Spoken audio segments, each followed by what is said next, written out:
what's happening with the shooting in Minneapolis. You didn't mention it earlier. I was wondering, out of the 2,000 deployed there, are they including the newly hired ICE agents, or are diversions still happening from FBI, Border Patrol, DEA, and HSI? So a couple of questions there. You asked about a shooting that we just had in Minneapolis, Minnesota. It was an act of domestic terrorism. What happened was our ICE officers were out in an enforcement action. They got stuck in the snow because of the adverse weather that is in Minneapolis. They were attempting to push out their vehicle, and a woman attacked them and those surrounding them and attempted to run them over and ram them with her vehicle. An officer of ours acted quickly and defensively shot to protect himself and the people around him.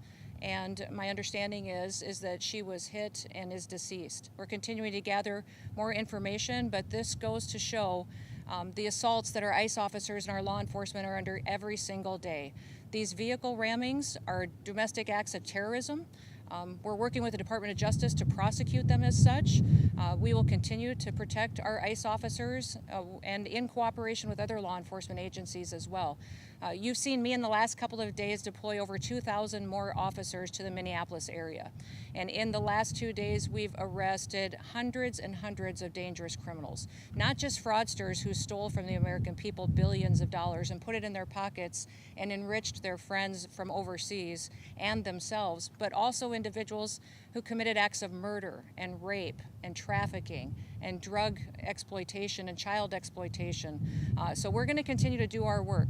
And I want to remind everybody that the act like we saw today of using a vehicle to try to kill an officer and his colleagues and the other people around him is something that every politician, every elected official, everyone in this country should be able to rally around and say that it is wrong.